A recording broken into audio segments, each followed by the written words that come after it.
파인애플 스토리라고 하는 책이 있습니다. 뉴기니아에서 7년 동안 선교하면서 일어났던 실화를 담은 책입니다. 오지에서 이제 식구들과 함께 원주민 선교를 하는 한 선교사님께서 깊은 정글 속에서 싱싱한 과일을 구할 수가 없어서 어느 날 파인애플을 심기로 합니다. 선교사님께서 한 원주민에게 품삯을 주고 이제 파인애플 묘목을 가져와서 심게 합니다. 그리고 3년의 시간이 지나고 드디어 설레는 마음으로 파인애플 밭으로 갑니다. 근데 이미 누군가가 와서 이 잘 익은 파인애플을 다 따가버리고 없었어요. 그러니까 선교사님이 너무 화가 났습니다. 너무 화가 나서 원주민들이 파인애플을 전부 따갔다고 생각을 하고 무료로 운영했던 병원의 문을 닫아버렸어요. 그리고 결국 범인이 누군지 알아냅니다. 범인은 자신의 파인애플을 심어 주었던 원주민이 범인이었어요. 그러니까 그 원주민의 생각은 이거였습니다. 이 파인애플을 내가 심었기 때문에 이 파인애플은 내 거야. 근데 그것이 그 마을의 원칙이었어요. 누군가가 뭘 심으면 그것은 그 사람의 것이 그 마을의 원칙이었어요. 근데 선교사님의 마음은 그렇지 않죠. 내가 그 원주민에게 파인애플을 심어주는 대가로 품삯을 주었고 그 밭이 내 밭이기 때문에 그 파인애플은 내 거야 라고 그거를 열심히 설명을 하지만 원주민들은 그것을 이해하지 못했어요. 할 수 없이 선교사는 그 밭을 전부 그 원주민에게 주고 새로운 밭에 새롭게 다시 파인애플을 심기로 마음먹습니다. 선교사가 이제 원주민들에게 찾아가서 다시 내가 파인애플을 다시 심고 싶은데 파인애플을 심어달라고 부탁을 합니다. 근데 상황이 변하지 않았어요. 여전히 그들은 만약 파인애플을 내가 심는다면 이 파인애플은 내 겁니다. 그 이야기를 하는 거예요. 그래서 선교사님이 이제 원주민들을 설득합니다. 내가 좋은 물건이 있는데 내가 이 좋은 물건을 줄 테니 이것을 받고 내 파인애플을 심어줘라. 대신 단 조건은 그 파인애플은 내 거야. 이거를 확답을 받고 다시 파인애플을 심습니다. 그리고 또다시 3년이 지났습니다. 선교사가 설레는 마음으로 드디어 파인애플을 먹을 수 있구나 밭으로 갔어요. 또다시 파인애플이 없어지고 없는 거예요. 선교사님은 이번에는 마을에서 선교사님이 운영하고 있었던 상점의 문을 닫아버립니다. 너무 화가 나서 문을 닫아버리죠. 그러자 원주민들이 우리가 더 이상 이제 상점 문도 닫혔고 여기에 와서 이 선교사와 살 이유가 없다 라고 해서 원주민들이 원래 그들이 살았던 깊은 정글로 다 떠나버리고 맙니다. 원주민들이 다 떠난 텅 빈 마을에 선교사가 홀로 남겨졌어요. 그래서 어쩔 수 없이 다시 원주민들을 찾아가서 원주민들에게 부탁합니다. 상점 문을 열 테니 다시 마을로 와달라고 부탁을 합니다. 근데 마을로 다시 돌아온 원주민들은 여전히 파인애플이 익는 족족 다 따가버리는 거예요. 그래서 선교사님이 마침내 한 가지 결정을 합니다. 뭐라고 하냐면 어차피 이 파인애플을 내가 따먹지 못할 그 상황이니 차라리 이 파인애플 밭을 내가 하나님께 바치자, 드리자. 그렇게 해서 하나님, 이 파인애플 밭은 이제 내 것이 아니고 이 파인애플 밭은 하나님의 것입니다 라고 합니다. 그러니까 이제 원주민들이 파인애플을 훔쳐가도 화가 안 나는 거예요. 내 것이 아니니까, 하나님의 것이니까 화가 안 나는 거예요. 그런데 놀라운 일이 일어나기 시작합니다. 이 원주민들이 선교사가 이 파인애플 밭을 하나님께 드렸대. 이 밭이 이제 하나님의 것이래. 그런데 우리가 하나님의 것을 훔쳐갈 수 없잖아. 그래서 파인애플을 훔쳐가지 않는 거예요.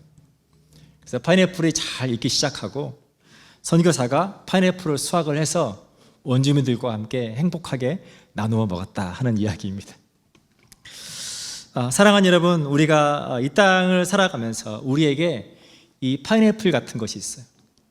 그것으로 인해서 우리가 마음 상하고 그것으로 인해서 화나고 우리를 분노하게 하는 것들이 있습니다. 성경은 우리에게 뭐라고 말하냐면 모든 것이 하나님의 것이다. 하나님께서 오누지 만물을 창조하셨고 하나님께서 너희를 창조하셨고 그리고 너희에게 이 모든 것들을 맡겨주셨다. 우리가 하나님의 주재권을 인정하고 하나님, 이 모든 것이 하나님의 것입니다 라고 우리가 맡기기 시작할 때 비로소 우리가 그 하나님의 사랑 안에 살아가고 그 하나님의 사랑을 나누며 살아갈 수 있다라고 하는 것입니다. 사랑하는 여러분, 저와 여러분의 파인애플은 무엇인지 한번 생각해 보시면 좋겠습니다. 오늘 본문의 21절에서 베드로가 예수님께 나와서 이렇게 말씀을 시작합니다. 그때 베드로가 나와 이르되 주여, 형제가 내게 죄를 범하면 몇 번이나 용서하여 주리이까? 7번까지 하오리이까? 7번까지 용서해 주면 되겠습니까? 그 말의 의미는 뭐냐면 이 정도 하면 괜찮습니까? 그 이야기예요. 일반적으로 사람이 할 수 있는 최대치에 대한 이야기를 지금 베드로가 꺼내고 있는 거예요.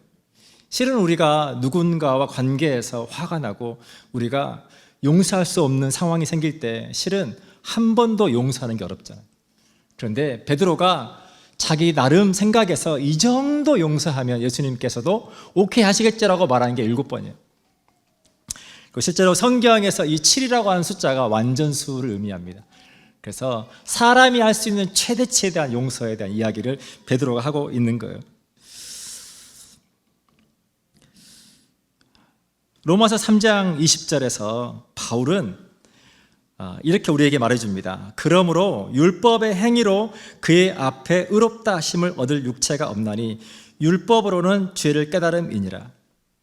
이스라엘 백성들에게 하나님께서 율법을 주셨어요. 너희는 율법을 지키면서 살아라. 근데 그 율법을 통해서 이스라엘 백성들이, 하나님의 백성들이 의로워지는 것이 아니라 결국 그 율법을 통해서 하나님께서 그들에게 주기 원하시는 것은 우리의 힘으로 하나님 말씀대로 살아갈 수 없구나라고 하는 인간의 한계를 보게 하신다라고 하는 거예요. 그래서 바울이 말해주는 거예요. 율법으로 우리가 뭔가를 잘 지켜서 완벽하게 삶을 살아서 의롭다함 받는 것이 아니라 그 율법을 통해서 우리가 우리는 이럴 수밖에 없는 존재구나, 우리의 한계를 깨닫도록 했다라고 하는 거예요. 오늘 베드로가 예수님께 몇 번이나 용서하면 됩니까? 라고 말할 때 예수님께서 베드로에게 이렇게 말씀하십니다. 예수께서 이르시되 22절입니다. 내게 이르노니 7번뿐 아니라 7번을 70번까지라도 할지니라. 7번을 70번이면 저희가 곱해보면 490번이잖아요. 그러면 491번째는 괜찮을까요? 예수님께서 베드로에게 하시는 말씀의 의미는 그 의미가 아니에요.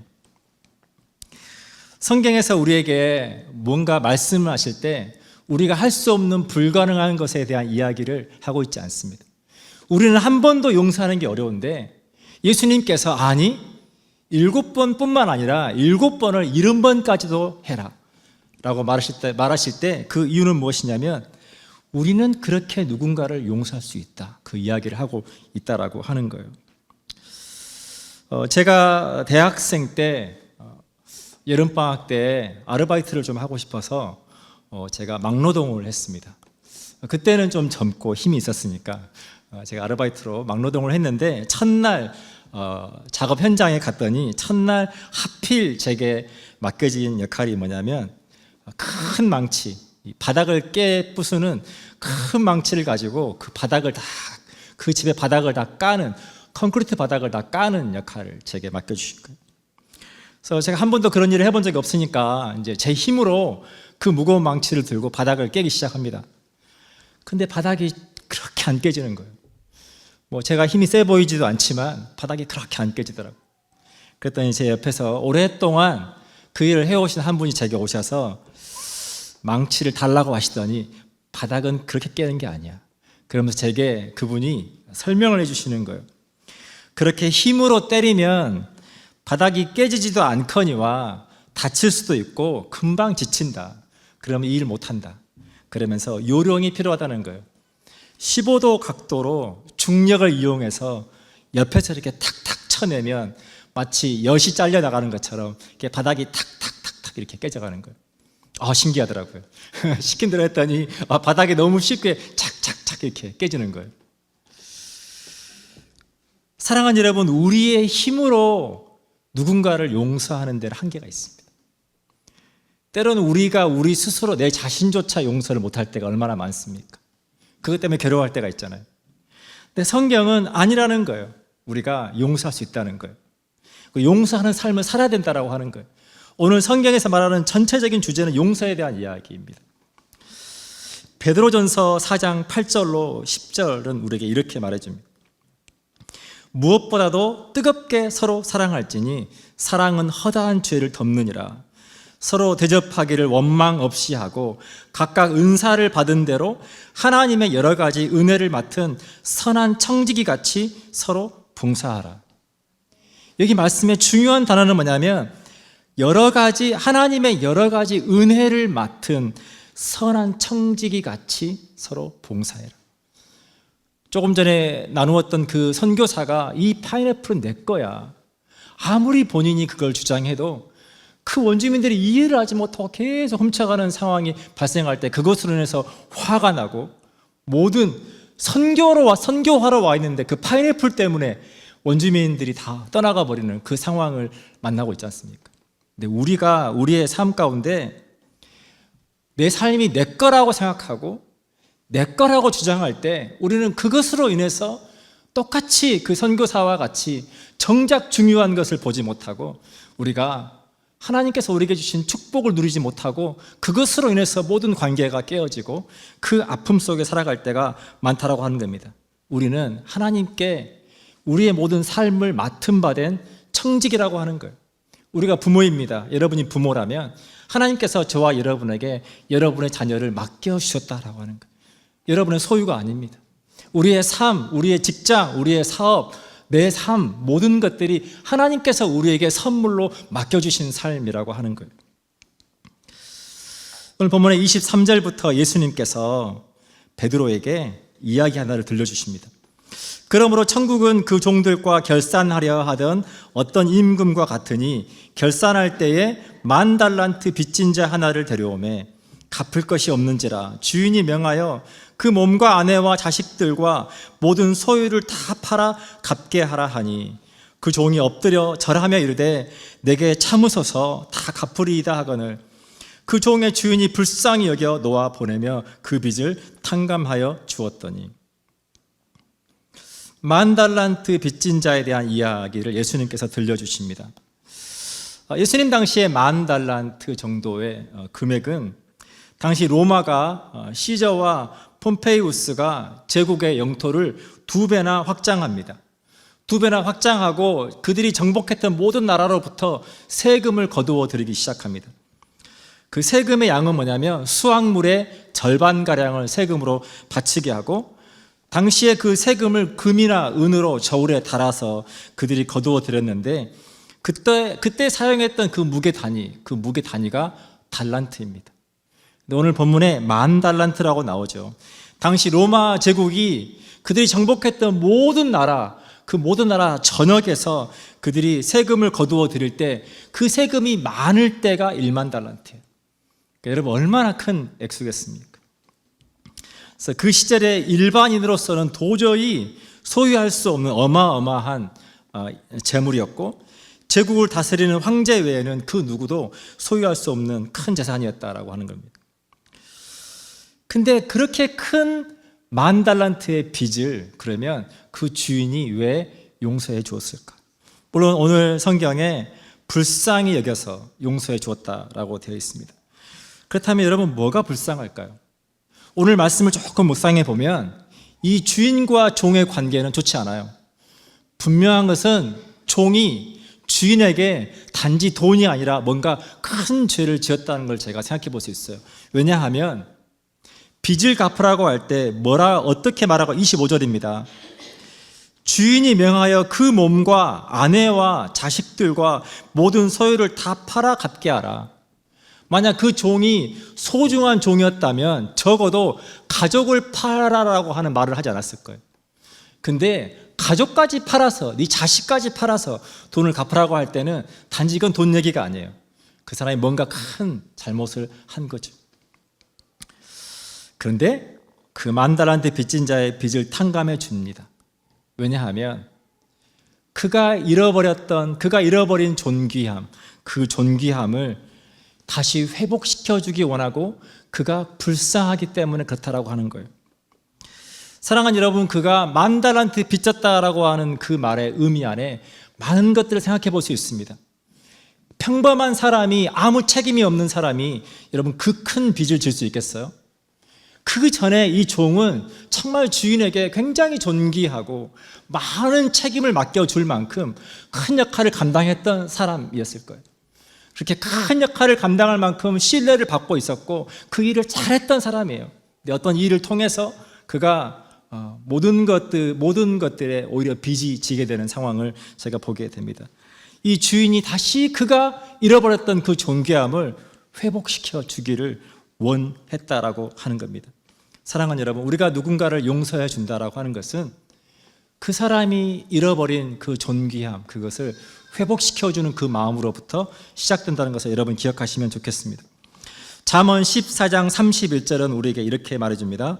가난한 사람을 학대하는 자는 그를 지으신 이를 멸시하는 자요, 궁핍한 사람을 불쌍히 여기는 자는 주를 공경하는 자니라. 어려운 사람을 학대한다라고 할 때 그것은 단지 그 사람에 대한 이야기가 아니라 그 사람을 지으신 자를 멸시하는 거다. 하나님 안에서 모든 사람은 존귀한 자다라고 하는 거예요. 우리가 성도들을 표현할 때 성경에 성도들은 존귀한 자니, 하나님께서 저와 여러분을 존귀한 자로, 너무나 귀한 자로 우리를 여기시고 예수 그리스도의 십자가를 통해서 우리를 의롭다 하시고 하나님의 자녀 삼아주시고 너희는 존귀한 자다.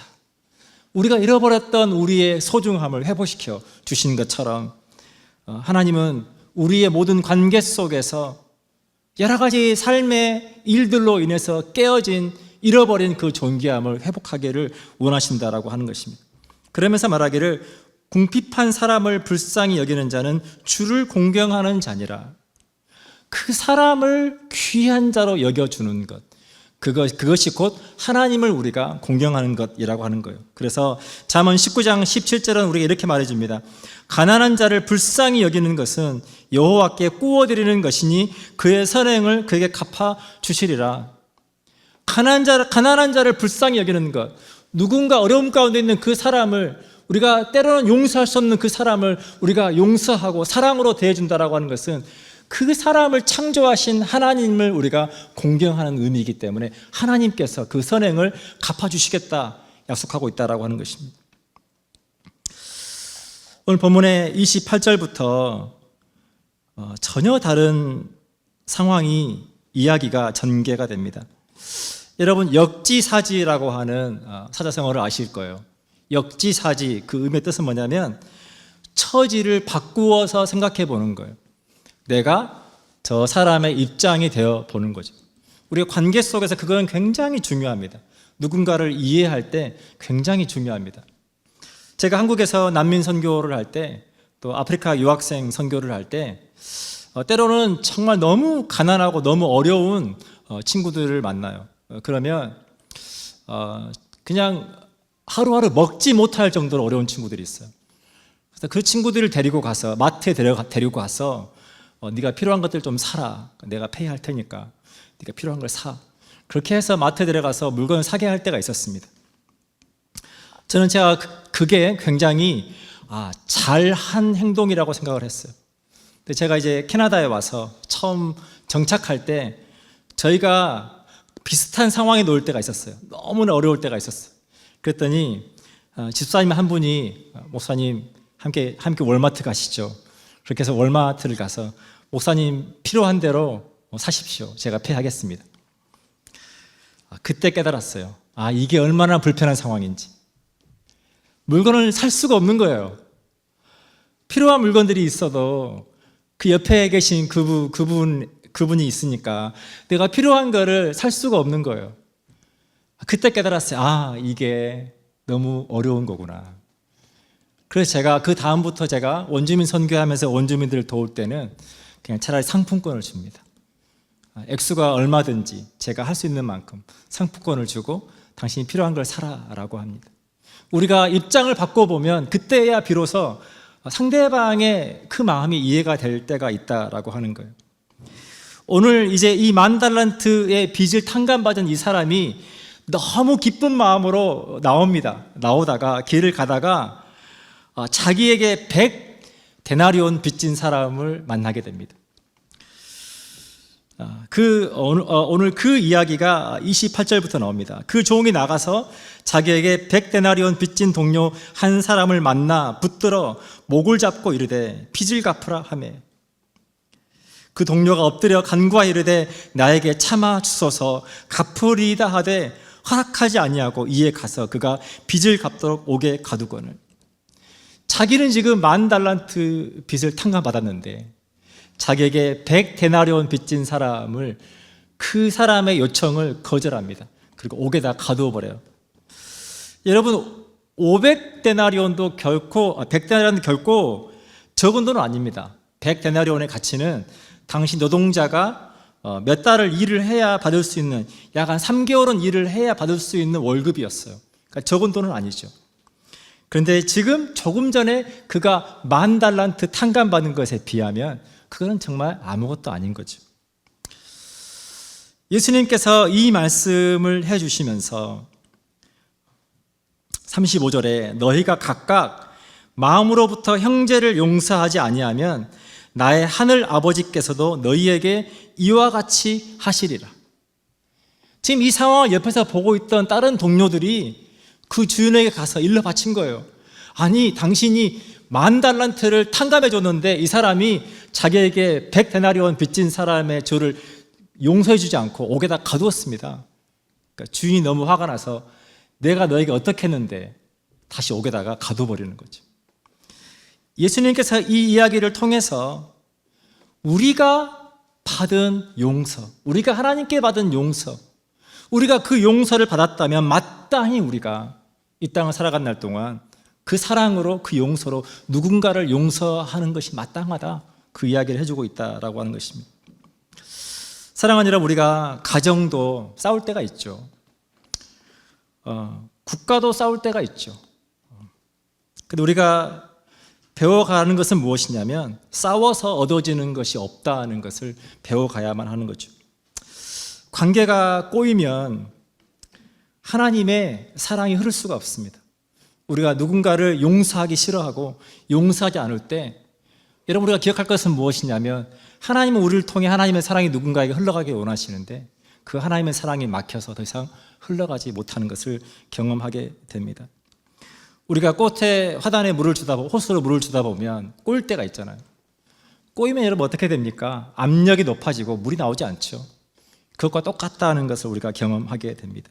우리에게 필요한 것은 대화가 필요하고 타협이 필요하고 이해가 필요하고 용서가 필요한 거죠. 여러분 뉴스를 통해서 접하신 것처럼 지금 한국의 민주주의는 또다시 시험대에 올라 있습니다. 정말 우리가 가슴 아픈 마음으로 그 상황을 바라볼 거예요. 또 우리가 기도할 것은 하나님 오히려 이 위기를 통해서 정말 대한민국이 성숙한 민주주의로 나아갈 수 있도록 하나님 도와주십시오. 성숙한 정당 정치, 성숙한 시민의식, 그것들을 통해서 정말 나라가 정말 견고하게 어떤 것에도 흔들리지 않는 나라로, 민족으로, 마지막 때 하나님 앞에 쓰임받는 민족으로 세워달라고 저희가 함께 기도하면 좋겠습니다. 공처럼 떨어뜨려도 다시 바운스 되는 게 있죠. 그건 데미지가 없습니다. 근데 떨어지면 깨지는 것들이 있어요. 유리 그릇 같은 것은 떨어지면 깨지죠. 우리가 유리 그릇을 다룰 때 어떻게 다룹니까? 막 다루지 않죠. 유리 그릇을 다룰 때는 우리가 소중하게 다루죠. 조심조심해서 다루죠. 사람과 사람의 관계가 그렇다는 거죠. 가정도 여러분 그렇다는 거예요. 교회도 그렇고 국가도 깨지기 쉬운 유리 그릇과 같다는 것을 여러분 기억하시면 좋겠습니다. 정말 소중히 다루지 않으면 그것이 깨어져 버리는 거예요. 선교사가 파인애플 때문에 원주민들을 함부로 다룰 때 그것이 깨져 버리잖아요. 파인애플 때문에 선교가 날아가 버리는 거죠. 우리가 남편과 아내가 서로가 서로를 소중히 마치 유리 그릇처럼 그렇게 소중하게 다루지 않으면 깨져 버리는 거예요. 사소한 일이 오히려 가정을, 너무나 소중한 가정을 깨버리는 경험을 하게 되는 거죠. 베드로전서 3장 7절을 제가 다른 번역으로 읽어드릴게요. 새 번역으로 읽어드립니다. 남편이 된 여러분, 이와 같이 여러분도 아내가 여성으로서 자기보다 연약한 그릇임을 이해하고 함께 살아야 합니다. 그리고 생명의 은혜를 함께 상속받을 사람으로 알고 존중하십시오. 그리해야 여러분의 기도가 막히지 않을 것입니다. 관계를 소중히 여기지 않으면 그것으로 인해서 하나님의 은혜가 막혀버린다, 그 이야기를 하고 있는 거예요. 마치 깨어지기 쉬운 그릇처럼 그렇게 서로 이해하고 서로 용납하고 서로 존중할 때 우리의 가정이 온전한, 우리의 교회가, 우리의 국가가 그렇게 하나님의 은혜를 담아낼 수 있는 축복의 통로가 된다는 걸 여러분 기억하시면 좋겠습니다. 로마서 12장 16절에서 21절에서 바울은 이렇게 말합니다. 서로 마음을 같이하며 높은 데 마음을 두지 말고 도리어 낮은 데 처하며 스스로 지혜 있는 채 하지 말라. 아무에게도 악을 악으로 갚지 말고 모든 사람 앞에서 선한 일을 도모하라. 할 수 있거든 너희로서는 모든 사람과 더불어 화목하라. 내 사랑하는 자들아, 너희가 친히 원수를 갚지 말고 하나님의 진노하심에 맡기라. 기록되었으되 원수 갚는 것이 내게 있으니 내가 갚으리라고 주께서 말씀하시니라. 원수 갚는 것은 하나님께 있다. 너희는 미워하고 어떻게든 내가 받은 대로 갚아주려고 하지 말고 오히려 그 사람들을 용서해라. 그러면서 말하기를 20절입니다. 내 원수가 줄이거든 먹이고 목마르거든 마시게 하라. 그리함으로 내가 숯불을 그 머리에 쌓아 놓으라. 그러면서 바울이 굉장히 중요한 이야기를 합니다. 악에게 지지 말고 선으로 악을 이기라. 아멘. 사랑하는 여러분, 악에게 지지 말고 선으로 악을 이길 수 있기를 축복합니다. 저와 여러분은 모두는 1만 달란트 빚진 자였습니다. 예수 그리스도의 십자가의 그 은혜로 죄사함을 받은 자입니다. 우리의 삶 가운데 하나님은 오늘 또 그 하나님의 사랑이 저와 여러분을 통해 흘러가기를 원하십니다. 우리 함께 기도하겠습니다.